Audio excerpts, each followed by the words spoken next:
Welcome back, everyone. Today, we're taking a deep dive into Chapter 8 of Kai-Fu Lee's AI 2041. Oh, yeah, this one's a fascinating look at, well, the future of work, right? Exactly. What makes it even more interesting for our deep dive format is how Lee blends a science fiction story with some pretty insightful analysis. Definitely. Like, you get to see these ideas play out in a way that feels, well, more real somehow? Right. And it all revolves around this question.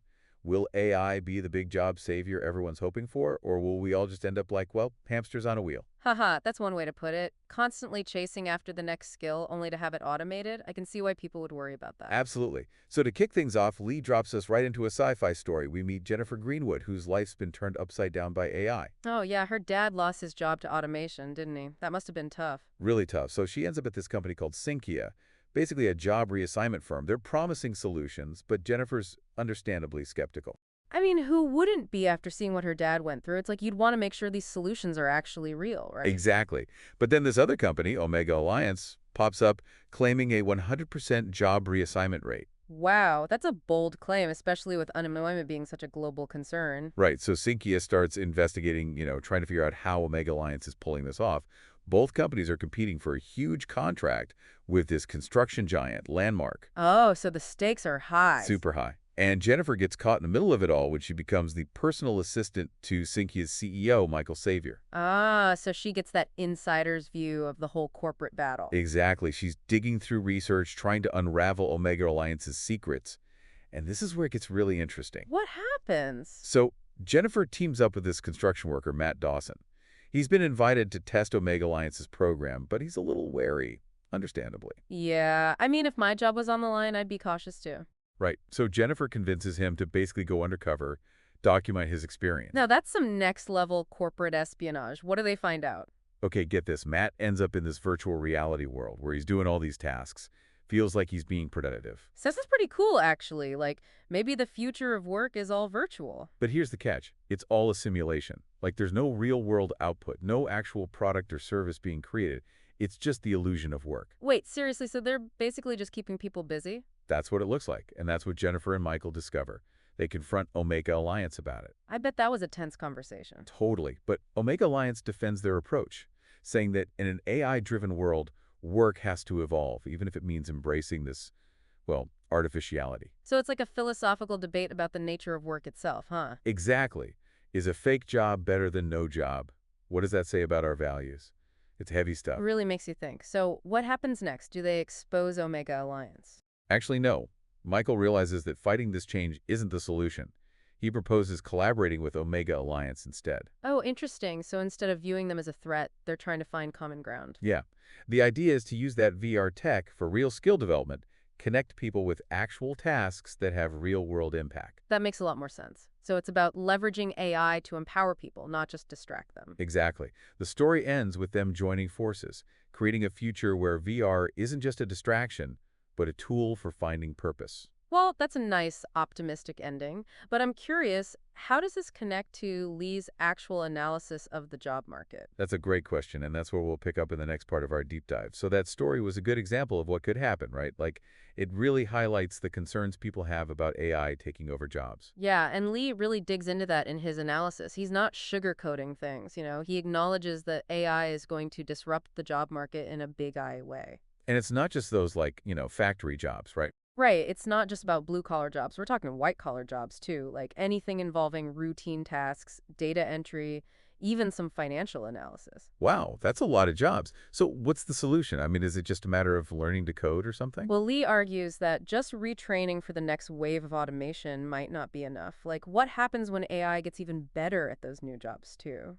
Oh, so it's like that hamster wheel thing again. Exactly. We could be stuck in this cycle of constantly chasing after skills that become obsolete.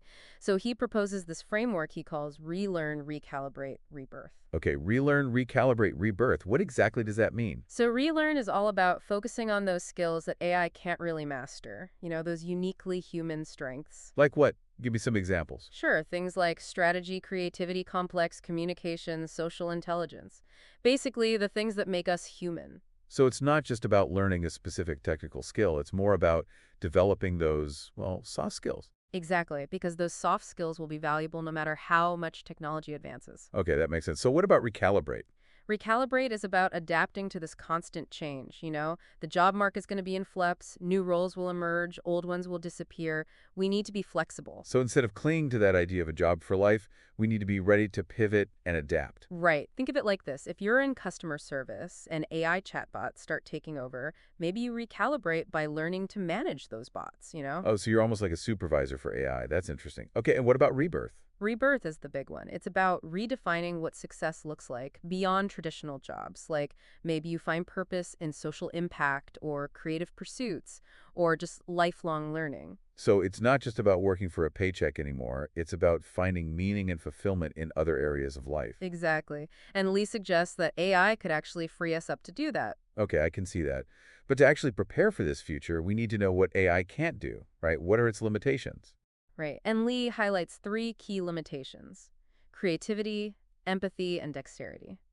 So we should focus on those areas, the things AI struggles with. Yeah, like AI can generate variations on existing ideas, but it's not very good at coming up with something truly original or groundbreaking. So artists, writers, musicians, those folks are still going to be high demand. Absolutely. And then there's empathy. AI can process data about emotions, but it can't really understand or respond to them on a deeper level. So jobs that require social intelligence, like therapists or teachers, those are safe. For now, yeah. And then there's dexterity, like robots are getting better, but they still struggle with the kind of fine motor skills that humans have. I've seen robots doing surgery, though. Are you sure dexterity is a limitation? It's a good point, but think about it. Those robots are in controlled environments doing pre-programmed tasks. A human surgeon can adapt to unexpected complications on the fly. That's true. So plumbers, electricians, anyone who works with their hands in unpredictable situations, they're still going to be needed. Definitely. And this leads to a really important question for all of us. What are you good at? What are your passions? Because those are the areas where you can really shine in the future. It's like we need to figure out where our unique skills and interests fit into this whole AI landscape, right? Exactly. And that's a perfect segue into the last part of our deep dive where we'll explore the broader implications of all this. Like, what does it mean for humanity if AI can handle all the work? Okay, so we've covered a lot of ground here. We talked about the potential for job displacement, the need to develop those uniquely human skills, and even, rethinking our whole relationship with work. But what happens if AI gets so good that it can do all the tasks we consider work? That's the big question, isn't it? And Lee tackles this head on. He pushes us beyond those practical concerns about jobs and skills and really makes us think about what it means to be human in a world where, well, work might not be necessary. It's almost like we're being forced to confront our deepest values, right? Like, if our worth isn't tied to what we produce, then what defines us? Exactly. And Lee suggests that this could be an opportunity, a chance to redefine what truly matters. So instead of fearing this potential future, maybe we should embrace the possibilities, like focusing on our passions, building relationships, contributing to our communities, just, enjoying life. I think that's the key. It's about finding fulfillment beyond traditional work. And Lee believes that AI could actually free us up to do that. That's a pretty optimistic outlook. But I have to admit, it's hard to wrap my head around what that would actually look like. Like how would society even function if no one had to work? It's definitely a mind-bending concept, and I don't think anyone has all the answers. But that's why these conversations are so important. We need to start thinking about these big questions now, before AI gets to that point. So as we wrap up our deep dive into AI 2041, I want to leave our listeners with this challenge. What would you do with your time if AI could handle all the work? What does a truly fulfilling life look like to you? Because the future of work is evolving, and the future of humanity is, well, it's intertwined with it. It's up to us to shape that future, and these are the questions that can help guide us. Thanks for joining us on this deep dive, everyone. Absolutely. It's been a great conversation. And remember, the future is what we make it.